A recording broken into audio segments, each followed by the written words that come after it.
Hey, welcome to Gracie Schwarzwald. I'm here with Mente, and today we're going to go over some details on finishing the Omoplata. I always talk about this. There's three things you need to do to master any submission or any finish. You have to be able to get to the position, you have to be able to maintain the position, and you have to be able to properly execute the finish. You need to actually, a lot of times, practice all three separately, so you master all three. You can't have a weak link in there. Where you get to the position but you can't hold it, or you can hold it but you can't finish.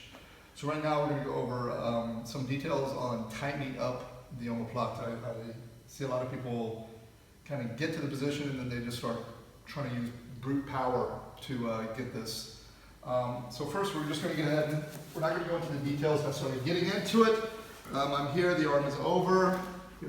For me, I'm not a big fan of holding the sleeve. Right, because he has a couple ways to escape an omoplata. He brings his head to the other side, here. More often he pulls his arm out. And more specifically, he pulls his elbow out. This is not an omoplata. Okay? So if I'm holding this, it's the power of my arm versus the power of his arm. He starts really pulling. I'm trying to hold on with the sleeve.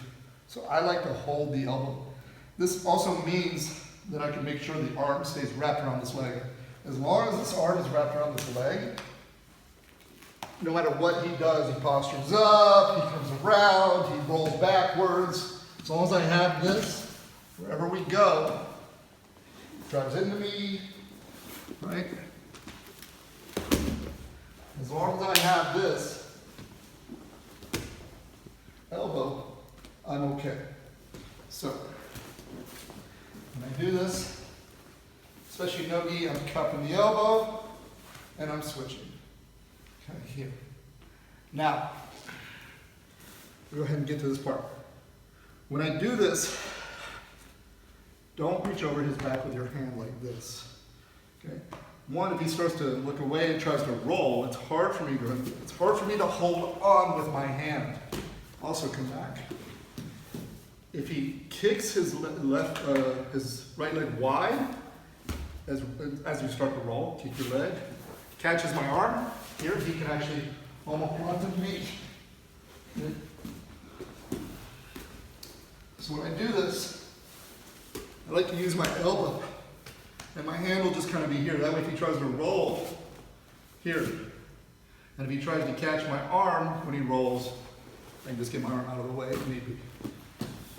Okay, so now, one thing, see how I'm sitting flat on my butt? I don't want to do this. I want to be a little bit on my other hip. My goal is to keep his posture down. Okay? Right now, my legs are open.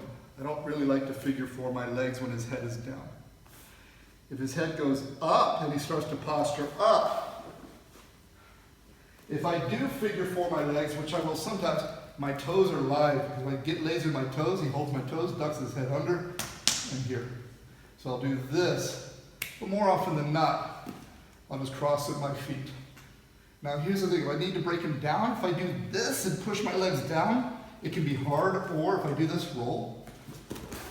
Here. It forces him to roll. So what I want to do is straighten my legs, stretching him out. Here, then my elbow goes over. Now, I don't want to try to finish the omoplata with him up on his knees like this. It can be done, but it can be really hard to do. So I want to break him down. Now, there's a lot of ways to break the person down. What I've found works best, so I'm going to take the arm off.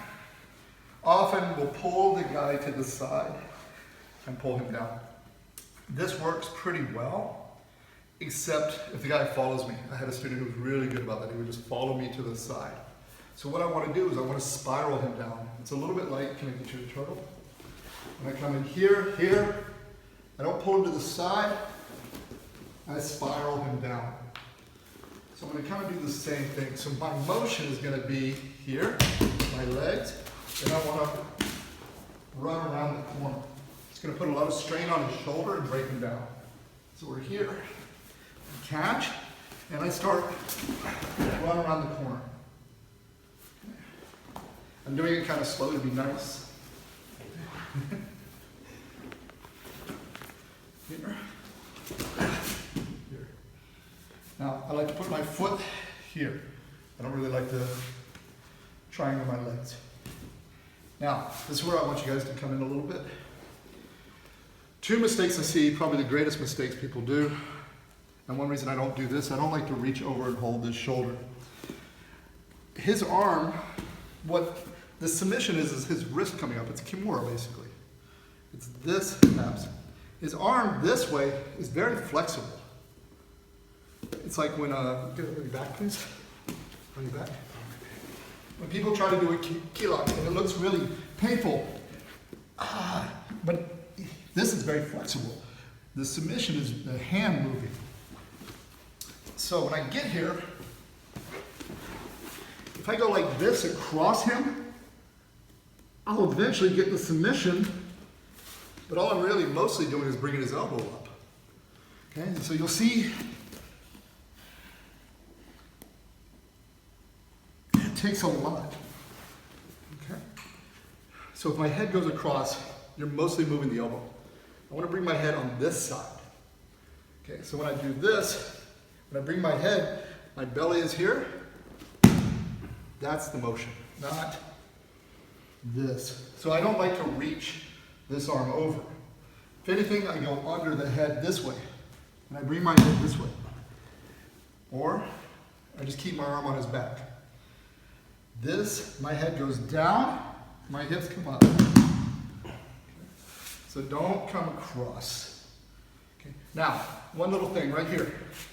Can you power back up to your knees? No. No, you can do it. Are you sure? Yep. Yeah, now start to sit up. If he's strong, that's what's going to happen. Because, come around this way, please. My knee, you can't really see right now.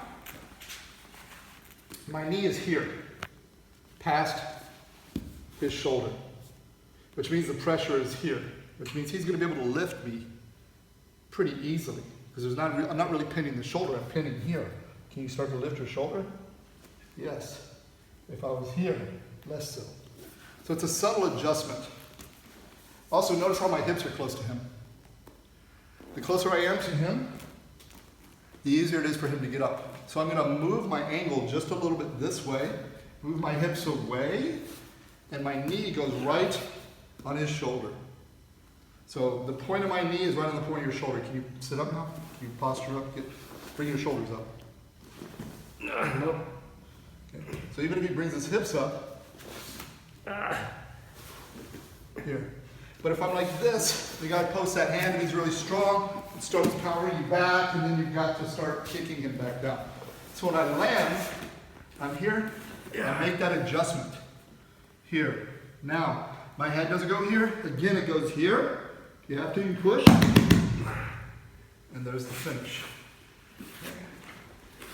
So we're here, I catch, I come over, I straighten up, I sit up, if he postures up, I cross my feet, elbow, run, adjust, head on this side.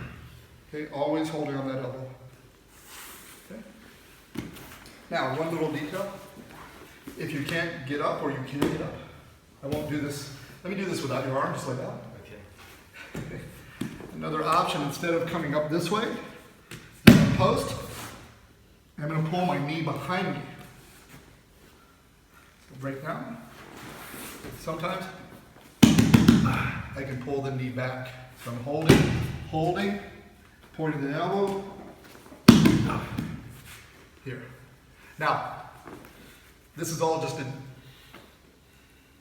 this isn't really what you want to do in this position. What does he want to do in this position? Me? No, what is it I should do if I'm actually good at Jiu-Jitsu? Submit me? Wrist lock, right? Yeah. But if you're not good at Jiu-Jitsu, you should go ahead and just do that finish. All right? And that's some more Pilates stuff for you.